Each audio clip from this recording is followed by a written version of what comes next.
எனது அன்பான சகோதர சகோதரிகளுக்கு எங்களுடைய பணிவான வணக்கங்கள். வணக்கம். இவர் புருஷோத். சொல்லுங்க புருஷோத். அண்ணா, ரொம்ப நாளாக எனக்குள்ளே இருக்கிற கேள்வி, நீங்கள் யோகத்தை பற்றியெல்லாம் நிறையா சொல்லியிருக்கீங்க. கொஞ்சம் சத்தமாக பேசினால. நீங்கள் யோகத்தை பற்றியெல்லாம் கொஞ்சம் நிறையா சொல்லியிருக்கீங்க. உங்கள் வீடியோ நான் பார்த்துருக்கேன். யோகம்ங்கிறது இணைதல்னு சொல்லியிருக்கீங்க. அது ஒரு யோகா அந்த மாதிரிலாம் சொல்லியிருக்கீங்க. ஸோ யோகாங்கிறது மேக்ஸிமம் இந்த உடற்பயிற்சிக்கு ஈக்குவலான ஒரு விஷயம், மனசை கொஞ்சம் ஒருநிலைப்படுத்துறதுக்கான விஷயம். ஆனால் குழப்பத்திலே இருக்கிற மனுஷன், அதாவது எப்படின்னு நினச்சிங்கன்னா ஓட்டத்திலேயே இருப்பாங்க. ஓடிக்கிட்டே இருக்கிற ஒருத்தனால, ஒரு இடத்துல நிதானமாக உட்காந்து யோசிக்க கூட நேரம் இல்லாத ஒருத்தனால இறைநிலையை அடைய முடியுமா? ஏன்னா யோகம்ங்கிறது இணைதல்னு சொல்லிட்டீங்க, அதுக்கான சில வழிமுறைகளும் சொல்லியிருக்கீங்க. அந்த வழிமுறைகளை பின்பற்ற முடியாத நம்மளை மாதிரியான ஆட்களுக்கு இறைவனை அடையிறதுக்கான வாய்ப்பு இருக்கா, இல்லை அதை தாண்டி வேற ஏதாவது பண்ணி இறைவனை அடைய முடியுமா? அது தெரிஞ்சுக்கலான்னு. சரி, இப்போ ஒரு விஷயம், யோகம்னும் பொழுது நம்ம ஒன்றுத்தை மட்டும் தெளிவாக நிறைய ட்ரிப்ஸ் நான் சொல்லியிருக்கேன். யோகம் என்பது இணைதல். தமிழ் வார்த்தைக்கு இணைதல். யோகம் என்பது சமஸ்கிருத வார்த்தை. இங்கிலீஷ் வார்த்தை பார்த்தா யூனியன். ஏதோடு இணைய வேண்டும் அப்படின்ற ஒரு வார்த்தை வரும். இணைதல்ன்றது இப்போ ஒரு விஷயம் உருவாச்சுன்னா அந்த உருவானதுக்கு மூலம்னு ஒன்று இருக்கும். அந்த மூலம் இருந்தால் தான் அந்த உருவானதுன்றது கிரியேட் ஆக முடியும். அந்த மூலத்தை யார் உருவாக்கணுங்கிறதெல்லாம் கிடையாது. அது பிறப்பு தன்மை இல்லை, இறப்பு தன்மை இல்லைன்றதுக்கு நம்ம ஒரு முடிவுக்கு வந்துட்டோம். அதை தான் கடவுள்னு சொல்லிட்டு இருக்கோம். இதை நம்ம இணைதல்னா என்ன பண்ண முடியும்? இதை தெரிஞ்சுக்கிட்டா தான் இணைய முடியும். நமக்கு மூலம் என்ன அப்படின்றத நம்ம புரிஞ்சுக்கணும். இதை பற்றி பகவத்கீதை, உபனிஷத் நிறைய பேர் உரை எழுதியிருக்காங்க. நிறைய பேர் அதை உணர்ந்தவங்க சொல்லியிருக்காங்க. சித்த பெருமக்கள் சொல்லியிருக்காங்க. எல்லாருமே இதை பற்றி நிறையவே சொல்லியிருக்காங்க. நமக்கு அதோட புரிதலும் நம்மளுக்கு கிடைச்சிடுது. ஆனால் நீங்கள் சொன்ன மாதிரி எல்லாம் ஓகே, சாமானிய மனுஷங்களான நாம எப்படி அதை அடையணும் அப்படின்னு நீங்கள் கேட்குறீங்க. ஒரே ஒரு விஷயங்க, ஆன்மீகன்றது ரொம்ப சிம்பிளான விஷயங்க. ஆனால் கடைப்பிடிக்கிறது கஷ்டம்னு நாம தான் அதை மாயையாக கிரியேட் பண்ணிக்கிட்டோம். ரொம்ப கடவுளை அணுகிறது ரொம்ப சிம்பிள். அதாவது நம்ம மூலத்தை நம்ம அணுகிறது ரொம்ப சிம்பிள், நமக்குள்ளே தான் இருக்குது. இப்போ எப்படி ஒரு விமானம் போய் விபத்துக்குள்ளாச்சுன்னா அதோட பிளாக் பாக்ஸில் எல்லாமே பதிவாகும். அது ஏன் ஆச்சு, என்ன ஆச்சு, என்னன்றது அதை வச்சு கண்டுபிடிக்கலான்ற மாதிரி நமக்குள்ள நம்மளுடைய ஆதியிலேருந்து நம்ம எங்கேருந்து வந்தோன்ற எல்லா விஷயமும் பதிவாயிருக்கு. ஆனால் அது மறைக்கப்பட்ட மாதிரி மறைக்கப்பட்டிருக்கு. இந்த மறைத்தலுக்கும் காரணம் நாம தான். ஏன்னா நாம பந்தங்களை வெளியே தேடுறோமே தவிர, நம்மளுடைய ஐம்புலன்களால் வெளியே தேடுறோமே தவிர, அந்த பந்தங்களை உள்ளுக்குள்ள ஏற்படுத்திக்கணுன்ற அந்த உணர்வுக்குள்ள நம்ம போகணுன்ற ஒரு விஷயம் நமக்கு மறைக்கப்பட்டிருக்கு. நம்மளாலேயே நம்ம மறைச்சிக்கிட்டோம். திரை, அதுதான் மாயத்திரைன்றான். மாயினா ஒரு விஷயம் புரியணும், மாற்றம் அடையக்கூடியதுன்னு. ஏன்னா நம்ம மாற்றம் அடையக்கூடியதில் இருக்கோம். இன்னைக்கு நீங்களும் நானும் பேசுகிறோம், நம்மளுடைய உருவங்கள் இங்கே பதிவாகுது. அந்த காலத்தில் பதிவு கிடையாது, அது வேற விஷயம். அப்போது அந்த காலத்தில் பெரிய பெரிய ராஜாக்கள் இருந்தாங்க, அவங்களும் இருந்தாங்க, மறைஞ்சாங்க. இது மாற்றம் அடைந்து கொண்டே வந்துட்டு இருக்கோம். யாருமே நிலையாக இருக்க முடியாது. ஸோ இந்த நிலையில்லாத தன்மையிலேயே நம்மளுடைய மனமானது பதிவு செய்து கொள்வதனால் நம்முடைய மூலத்தை நம்ம பதிவு செய்யறத மறந்துட்டோம். பதிவு செய்து வச்சதை மறந்துட்டோம். எங்கேருந்து வந்தோன்றத அந்த பதிவை தேடுறதை மறந்துட்டோம். ஸோ இப்போ என்ன பண்ணணும்னா வேற ஒன்றுமே பண்ண வேண்டாம். பகவத்கீதையில் அழகான ஒரு விஷயம் எல்லாத்துக்கும் ஒரு பதில் சொல்லியிருக்காங்க. இப்போ சந்நியாச யோகம்னா நம்ம எல்லாத்தையும் விட்டுறணும். எல்லாத்தையும் விட்டுட்டு தனியாக போய் உட்காரணும், இதுக்கான பயிற்சிகள் பண்ணணும், ஒரு மடத்தில் போய் நம்மளை இணைச்சிக்கணும், அந்த மடத்தில் இணைச்சி சதா சர்வகாலமும் ஈஸ்வர தியானத்தில் இருக்கணும், இப்படியெல்லாம் போதிக்கப்படுது. அது பண்ணுறது பண்ணிடலாம். ஆனால் எல்லாராலையும் அதை அடைய முடியாது. பைத்தியமானவங்க நிறைய பேர் இருக்காங்க இதில். ஏன்னா அவன் பலவந்தமாக நான் கடவுளை அடையணும்னு தன்னை வலுக்கட்டாயமா, அதாவது தனக்குள்ளே இருக்கிற பதிவை எதையுமே புரிஞ்சிக்காம தங்கிட்டேருந்து அந்த ஒரு சில விஷயங்களெல்லாம் எப்படி எடுத்து போடுறதுன்னு தெரியாமல் அதை அடக்கி உள்ளுக்குள்ளே நான் கடவுள் அடைய போகிறேன், தியானம் பண்ணுறேன், ஏதோ ஒரு ஆர்வ கோளாறுலாம் அங்கே வந்துடலாம். பைத்தியமாகவரங்களை சொல்கிறேன். அவன் அந்த ஆர்வ கோளாறில் வரும்பொழுது என்ன ஆகும்? அவனுக்குள்ள அடக்கி வைத்ததெல்லாம் பீரிட்டு கிளம்பும். அதை அவனால் ஃபேஸ் பண்ண முடியாது. போன வீடியோவில் எப்படி குழப்பம்னீங்களோ அந்த மாதிரி குழப்ப நிலைக்கு அவன் ஆட்பட்டுடுவான். அதில் பலவிதமாக அவனுடைய பிரெயின் எப்படி ஆக்டிவேட் ஆகுது இல்லாமல் எது கருவி தானே சேதரமாயிடும். அவனுக்கு அந்த வாய்ப்பு இல்லாமல் போயிடுது அந்த பிறவியில். அதுக்குன்னு இல்லாமல் போகாது, வர பிறவிகளில் அவனுக்கு கண்டுபிடிச்சிடலாம். ஆனால் அந்த பிறவியை அவன் ஸ்பாயில் பண்ணிக்கிறான்.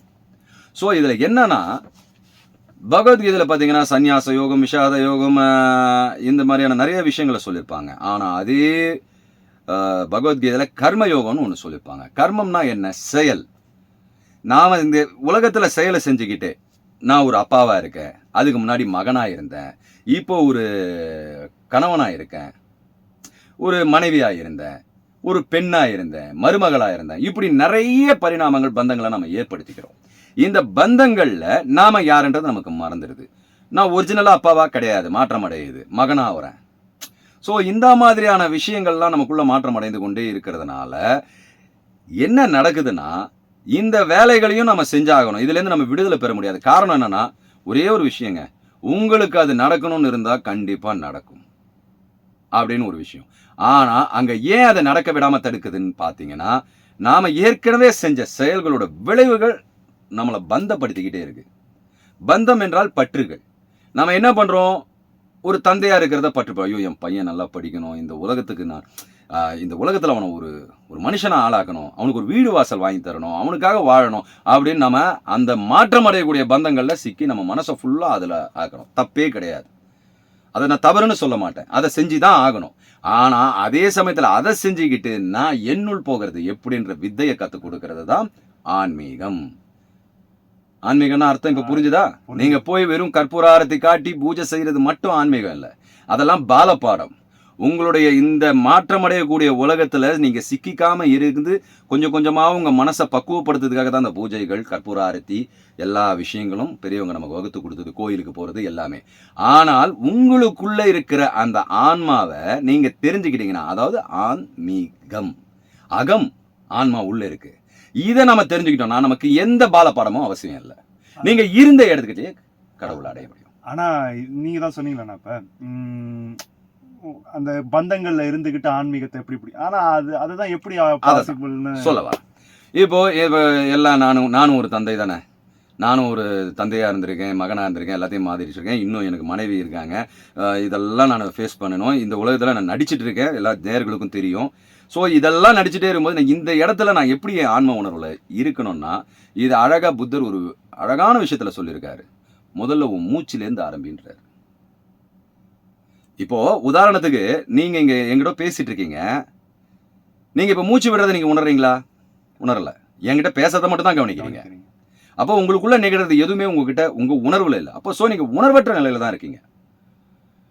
நான் முழிச்சிட்டு இருக்கேங்க, நான் தான் எல்லாம் பார்க்குறேன், நான் தான் சாப்பிட்றது, ருசியை உணர்றேன், எல்லாமே ஓகே, புலன்கள் வழியாக அதை உணர்றீங்க. ஆனால் அதை உணர்பவனை நீங்கள் உணர்றீங்களா? இந்த ருசியை எது உணருதோ அதை நீங்கள் உணர்றீங்களா? கிடையாது. அந்த உணர்வு முழுக்க இப்போ நம்ம பேசுறதுலையும் இதுலேயும் மற்ற செயல்கள்லையும் தான் இருக்குது. ஆனால் ஆன்மீகம் என்ன சொல்லி கொடுக்குது, நீங்கள் அந்த இடத்துல உங்களை உணர்ந்துக்கிட்டே அதெல்லாம் செய்யுங்கன்னு. 24 மணி நேரமும் நம்மளை உணர கற்றுக்கிட்டோம்னா என்ன நடக்கும் தெரியுமா? அங்கே தான் யோகம் நடக்குது, அங்கதான் யோகத்தோட அற்புதம் நடக்குது, இணைதல் நடக்குது. இப்போ உங்களுடைய உணர்வுத்தன்மை, இப்போ பிரபஞ்சம் முழுக்க உணர்வுத்தன்மை தாங்க, அது பேருணர்வுங்க, அதை தாங்க ஆன்மான்றோம். நீங்க தூங்கும் பொழுது சுஷுப்தின்னுவாங்க அந்த இதுல, நீங்க தூங்கும் போது நீங்க இறந்து போய் அந்த நிலை தான். ஆனா விழிப்புணர்வற்ற தூக்கம், அது சமாதி நிலை, விழிப்புணர்வற்ற சமாதி நிலை. நீங்க உங்களுக்குள்ள போயிடுறீங்க, கடவுளுக்குள்ள தான் போயிடுறீங்க. ஆனா நீங்க உங்களுக்குள்ள போறீங்க, அது என்னன்னு உங்களுக்கு உணர்வு இல்லை. உங்க மனம் இருந்தால் தான் அதை பார்க்குற பக்குவம் உங்களுக்கு வந்துருச்சு. மனமற்ற தன்மைக்கு போய் அதை பார்க்குற பக்குவம் வந்துருச்சுன்னா நீங்க குழப்பறன்னு நினைச்சுக்காதீங்க. இது கொஞ்சம் ஆழ்ந்து கேட்டீங்கன்னா இது நல்லா புரியும் எல்லாருக்கும்.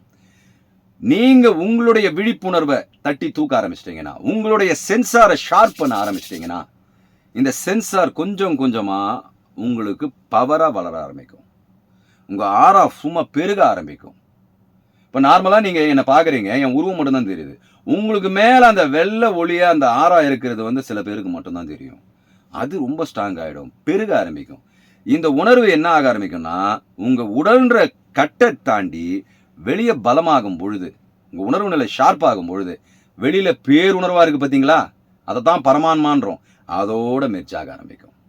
அந்த மெர்ஜ் ஆகும் பொழுது நீங்க சமாதி நிலை, விழிப்புணர்வோட கூடிய சம ஆதி நிலைக்கு போயிடுவீங்க. ஆதிக்கு சமமாயிடுவீங்க. இந்த ஆதிக்கு சமமாக தான் எல்லாருமே போராடிக்கிட்டு இருக்காங்க இல்லையா? இந்த ஆதிக்கு சமமாக தான் போராடி, இது தாங்க கடவுள் அடையிறது, வேற ஒண்ணுமே. நம்ம மனிதனாய் பிறந்ததுக்கு காரணமே இதுதான். அரிதறிது மானிடராய் பிறத்தலது அரிது, அதிலும் கூன் குருடு செவிடு நீங்கி பிறத்தல் அரிதுன்றது ஔவையோட வாக்கு இல்லையா? சோ மனித பிறவி நமக்கு கிடைச்சிருக்குன்னா அதை பயன்படுத்திக்கணும். இப்போ இதை நான் பயன்படுத்திக்க ஆரம்பிச்சிட்டேங்க, இப்போ பண்ணிக்கிட்டு இருக்கேன். அடுத்த பிறவி எனக்கு இருக்குமா இல்லையான்றது கேட்டீங்கன்னா, இதை நான் என்னுடைய உணர்வை நல்லா பலப்படுத்தி அதோட இணையாத வரைக்கும் எனக்கு அடுத்த பிறவி இருக்கும். ஸோ இந்த தொடர்ச்சி நான் இப்போ கிருஷ்ணகுமாராக இருக்கேன், மீனாட்சி என் மனைவி, என் பசங்க, என் நடிகன், இதெல்லாம் நான் இறந்த பிறகு எனக்கு மறந்துடும். அது புது பிறவியாக ஆரம்பிக்கும்.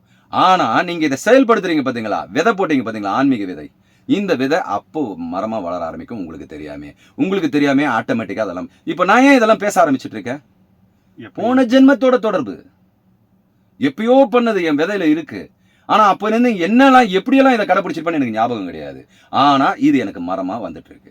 இது என்னன்னா, இது இந்த பிறவிலே அடைஞ்சிட்டேன்னா எனக்கு அடுத்தது பிறவி கிடையாது. உடல் தேவையில்லை, உடல் மரணம் அடையும், எல்லாருக்குமே உடல் மரணம் அடையுங்க. ஆனால் நம்முடைய பாவங்கள் நிறுத்தப்படும். பாவ புண்ணியம் சொல்றீங்கல்ல, அது பாவ புண்ணியம் கிடையாது, பாவங்கள், நடிப்பு. இது ஒரு ஸ்டேஜ். இங்க நம்ம நடிச்சுக்கிட்டு இருக்கோம். உலகம் ஒரு நாடக மேடைன்னு சொல்றது இதுதான். இங்க இறைவனோட திருவிளையாடல். இறைவன் தன்னைத்தானே உணர்றதுக்காக இவ்வளவு பரிணாமங்களை பண்ணியிருக்கான். ஓரறிவுலேருந்து இவ்வளவு தூரம் கூட்டு வந்திருக்கான், 6வது அறிவு வரைக்கும். இப்ப நம்ம 7வது அறிவுக்கு போறதுக்கு தான் அதோட விஷயம். ஸோ இதையெல்லாம் அடையிறதுக்கு தான் அந்த நமக்கும், அதாவது ஒரு சாதாரண சாமானிய மக்களும் இதை உணரணும்.